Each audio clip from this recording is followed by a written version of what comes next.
Shalom, bien-aimés. Je m'appelle Edith Gay. Bienvenue sur cette plateforme Le Réveil des Héroïnes.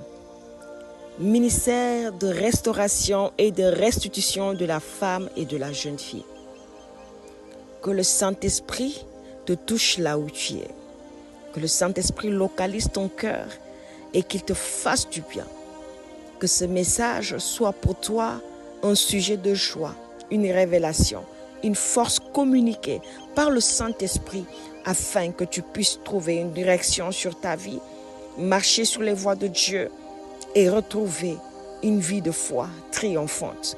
Dans le nom glorieux et merveilleux de Jésus. Amen. Bien-aimés, nous poursuivons notre thème sur la confiance. Et aujourd'hui, nous partageons le sous-thème qui est la confiance, un pilier pour les relations qui durent. La confiance, un pilier pour les relations qui durent. Bien-aimés, quand nous parlons de relations, nous parlons d'échange. Nous parlons de communion. Nous parlons d'union, comme aussi le contraire peut s'effectuer. Alors la confiance entre deux êtres humains, la confiance peut susciter, peut faire naître beaucoup de bonnes choses. Quand il y a une relation de confiance entre deux personnes, ou bien dans un groupe, quand il y a une relation de confiance, ça permet au Seigneur de bénir. Quand dans un groupe d'humains, entre deux personnes ou plus, il y a cette relation de confiance. Cela va permettre à Dieu de bénir.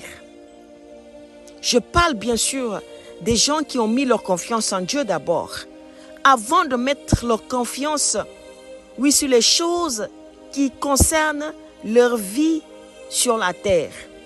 Je veux dire par là, dans leurs relations. Écoute, la confiance devient un pilier sûr pour des relations qui durent. La confiance devient un pilier sûr pour les relations qui durent. J'aimerais que tu comprennes ceci.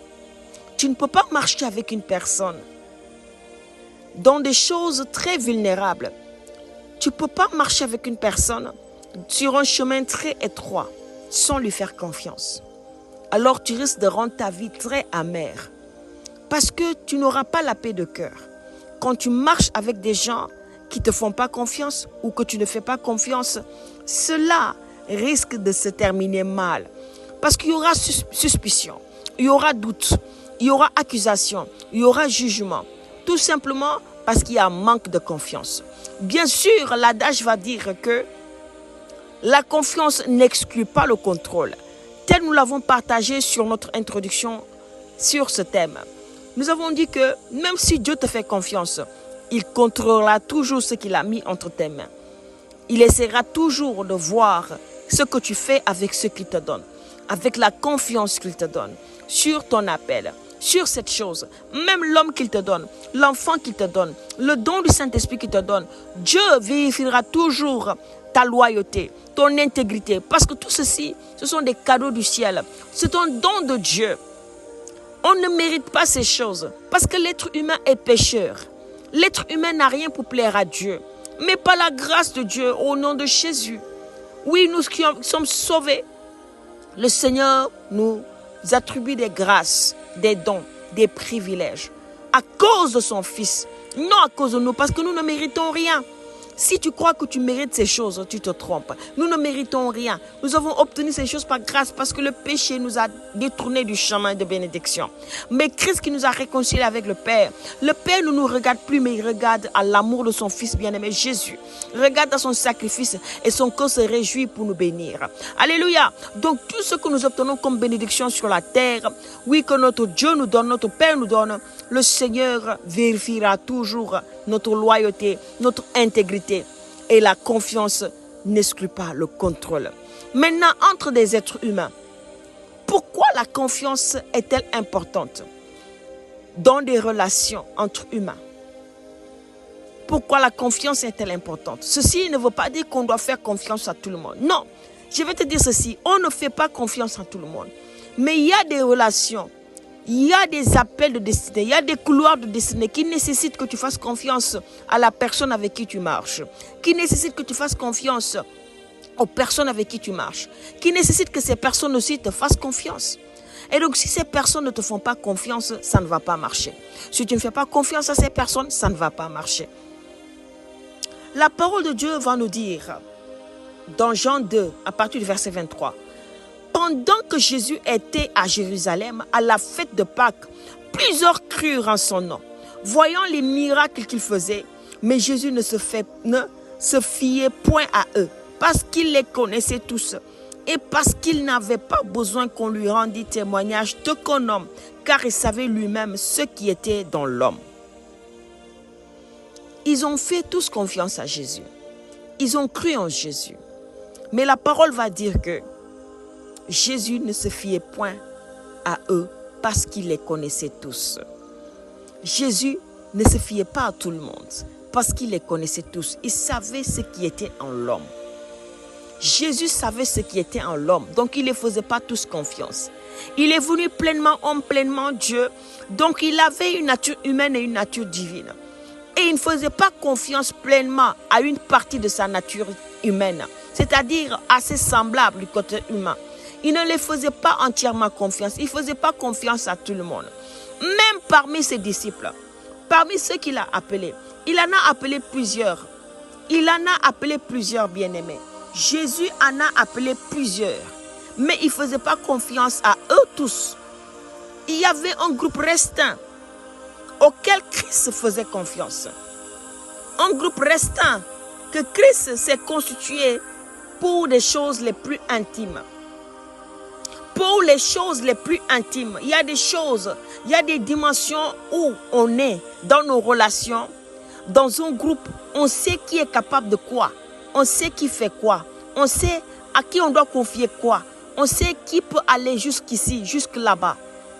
Donc, quand nous avons ce discernement venant du Saint-Esprit, nous pouvons bâtir des relations sûres et accorder à chacune de nos relations la portion qu'elle mérite. La portion de confiance qu'elle mérite. Accorder à chacune de nos relations la portion de confiance qu'elle mérite. Jusqu'où tu dois marcher avec cette personne? Jusqu'où tu dois te limiter avec cette personne? Jusqu'où veux-tu arriver avec cette personne? Est-ce que réellement cette personne te fait confiance pour marcher avec toi jusqu'à l'arrivée? Ou est-ce que tu fais confiance à cette personne pour marcher avec elle jusqu'à l'arrivée? Alors tu as intérêt à bien discerner ton entourage et à ne pas faire confiance à n'importe qui. Mais ceci ne veut pas dire qu'il n'y a pas de personnes qui sont dignes de confiance. Il y en a qui sont dignes de confiance. Le malheur est sur les gens qui ont autour d'eux plusieurs personnes. Plusieurs personnes qui les conseillent. Même la Bible en parle dans Proverbes. Malheur à celui qui se fait plein d'amis, qui écoute le conseil de beaucoup d'amis.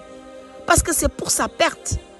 Si autour de toi, il y a plein de gens qui parlent à tes oreilles, il y a plein de gens qui impactent, qui influencent ton discernement, ton raisonnement, ton fonctionnement, ta vie, tes choix, tes décisions, ta destinée, c'est pour ta perte. Mais le peu de gens que tu peux avoir, le peu de gens de confiance qui craignent Dieu que tu peux avoir à tes côtés peuvent t'amener très très très loin. Ceci ne veut pas dire que tu dois fermer les portes à tout le monde, non. Mais dans toutes ces personnes-là, il y a un grand groupe, mais il y a aussi un groupe restreint. Ce grand groupe, peut-être Dieu t'utilise pour que tu les amènes quelque part. Ou peut-être Dieu veut te parler à travers ce groupe. Mais dans ce grand groupe, il y a un petit groupe restreint, une toute petite cellule que tu dois apprendre à faire confiance parce que tu les as vus marcher. Tu les as vus faire leurs preuves et tu sais que oui, je peux faire confiance en cette personne. Je sais que je peux marcher avec cette personne jusqu'à l'arrivée. Cependant, la personne peut changer en cours de chemin. Mais tant que cette personne te montre la loyauté, l'intégrité, le Seigneur te montre que, ah, mon enfant, fais-lui confiance. Alors, la confiance est un pilier sûr pour les relations qui durent. Nous sommes des êtres relationnels. Nous sommes des êtres relationnels. Alors, nous avons besoin de créer des relations autour de nous. Nous avons besoin des uns et des autres. Nous ne pouvons pas vivre notre vie comme ça, sans avoir un appui sûr sur la terre. Notre seul appui sûr, véritable appui, c'est Dieu, bien sûr. Mais Dieu nous donne aussi des hommes en partage. Des hommes sur qui on peut compter. C'est pourquoi Christ avait autour de lui aussi des disciples. C'est pourquoi Christ avait autour de lui aussi des hommes de confiance. C'est pourquoi Christ aussi était entouré d'hommes. Mais la parole va dire dans Matthieu 26 à partir du verset 35, Pierre lui répondit, « Quand il me faudrait mourir avec toi, je ne te renierai point. » Et tous les disciples dirent la même chose. Ils ont tous témoigné à Jésus oralement, verbalement de leur confiance, de leur loyauté, leur intégrité. Ils lui ont témoigné verbalement. Maintenant, le fait de dire et le fait de faire sont deux choses opposées. Sont deux choses différentes. Le fait de dire et le fait de faire sont deux choses différentes autant pour moi. Donc, je peux dire et ne pas faire, comme je peux dire et faire. Je peux faire sans avoir dit. Donc, il y a Pierre qui a témoigné à Jésus sa loyauté verbalement et les autres disciples aussi ont dit la même chose. Donc, Christ était là devant des personnes qui l'entouraient, qui lui ont tous témoigné, oui, nous te serons fidèles, nous te serons loyaux, nous te serons intègres. Mais voici que la parole va dire, là-dessus, Jésus alla avec eux dans un lieu appelé Gethsémani. Donc, il a entamé un chemin avec tout le groupe qui lui a témoigné verbalement leur intégrité et leur loyauté. Il les a dit, ok, d'accord, puisque vous me témoignez de votre intégrité, de votre loyauté envers moi, de votre fidélité, allons, prenons le chemin. Entamons le chemin ensemble. Ils ont pris le chemin ensemble. Mais la parole va dire, ils sont arrivés à un lieu qu'on appelle Gethsémani. Et il dit aux disciples, asseyez-vous ici. Il les demande de s'asseoir. Et pendant que je m'éloigne pour prier, il les demande, asseyez-vous ici, je dois m'éloigner pour prier. C'est-à-dire, là où je vais, ce n'est pas tout le monde qui vient. Là où je dois arriver, ce n'est pas tout le monde qui vient. Donc, il y a un chemin. Il y a un chemin que nous avons pris ensemble, mais il y a des lieux que nous ne pouvons pas être tous ensemble. Mais il va prendre avec lui Pierre et les deux fils de Zébédée. Et il commença à éprouver de la tristesse et des angoisses. Donc, il va prendre avec lui Pierre et les deux fils de Zébédée. Il va prendre avec lui trois disciples. Trois disciples. Pierre et les deux fils de Zébédée. Et le grand groupe qui était avec lui était resté où? Était resté à un endroit précis. Mais il est allé plus loin avec les trois. Pierre et les deux fils de Zébédée. Avec ces trois-là, Christ a montré ceci dans nos relations, dans nos groupes d'intimité, dans nos relations humaines. Nous avons besoin d'être en communauté, en communion les uns avec les autres. Mais dans cette communion, dans cette grande communauté, il y a toujours un groupe restant. Il y a toujours une personne, deux personnes, trois personnes qui méritent de nous accompagner plus loin. Et que Dieu a mis sur notre chemin pour marcher avec nous plus loin. Que Dieu nous a mis sur leur chemin pour marcher avec eux plus loin. Dans ton entourage, il y a des gens avec lesquels tu dois aller plus loin. Il y a des gens avec lesquels tu dois t'arrêter sur un chemin, à mi-chemin. Cela ne veut pas dire que vous allez vous séparer, non. Mais ton accès dans ma vie se limite ici. Tu ne peux pas aller plus loin que ça. Ton accès dans mon intimité se limite ici. Tu ne peux pas aller plus loin que ça. Alors, ces personnes qui vont marcher avec toi, plus en profondeur, plus loin encore, ce sont des personnes avec qui tu as bâti une relation de confiance qui devient un pilier sûr et qui va durer plus longtemps. C'est pourquoi même ces trois personnes, ces trois disciples, Pierre et les deux fils de Zébédée, seront des témoins fidèles, des témoins, oui, qui sont remplis de feu, des témoins qui, après la mort de Jésus, après sa montée vers le Père, sa résurrection et sa montée vers le Père, vont travailler dur, vont être des leaders, vont conduire l'église, vont conduire leurs frères, vont se mettre devant leurs frères, vont être des leaders dans l'église. Donc, ces personnes, Christ les a confiées une mission sûre. Parce que Christ a appris à leur faire confiance. Christ les a observés. Cela ne veut pas dire que ces personnes n'ont pas de faiblesse. J'aimerais te dire ceci.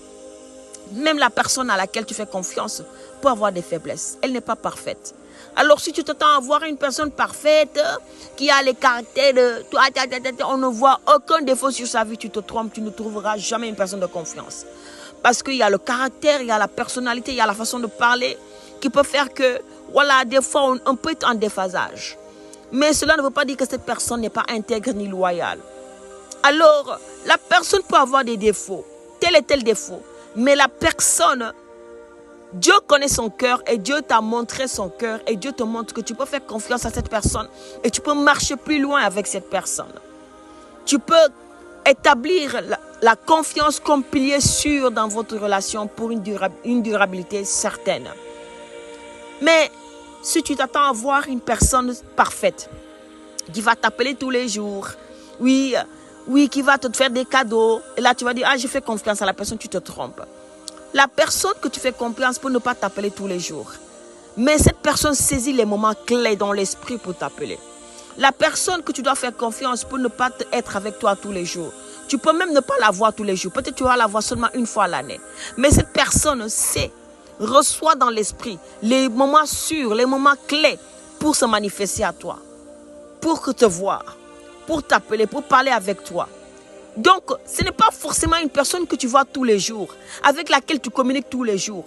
Une personne avec laquelle tu traînes tous les jours que tu fais confiance. Non, ça va plus loin que ça. Je suis en train de parler à quelqu'un. Cela ne nécessite pas de se voir tous les jours, de se voir toutes les années. Cela ne nécessite pas de se parler au téléphone tous les jours. Cela ne nécessite pas de traîner ensemble tous les jours, de travailler dans le même lieu, d'avoir la même passion. Non, d'avoir le même appel, cela n'est pas obligatoire. Mais ce qui est obligatoire, c'est que dans le règne de l'esprit, vos esprits se connaissent. Vos esprits se connaissent et sont liés au Saint-Esprit. Et tous les deux savez capter les moments de Dieu pour faire ce que Dieu veut que vous fassiez. Et vous avez bâti cette relation de vérité où vous pouvez vous dire des vérités sans porter atteinte à la vie de l'autre. Bien-aimé, je te donne rendez-vous demain pour poursuivre ce thème. J'espère que ce message a pu te parler et que tu as pu tirer une leçon de ce que je viens de dire. Et que le Saint-Esprit t'aide et t'ouvre les yeux de ton cœur pour que tu discernes et voies ton entourage. Le grand groupe dans lequel tu es et le restreint groupe dans lequel tu es et avec lequel tu dois marcher plus loin. Qui sont ces personnes? Qui est cette personne? Et je te dis encore, cette personne n'est pas forcément celle que tu vois tous les jours, celle que tu entends tous les jours, celle avec laquelle tu marches tous les jours. Cette personne est la personne avec laquelle Dieu t'a connecté dans une relation de vérité et de sincérité dans l'esprit. Que Dieu te bénisse et te garde. Que Dieu te touche et te visite. Et que le Saint-Esprit te fasse davantage de bien. Je te donne rendez-vous demain. D'ici là, shalom chez toi.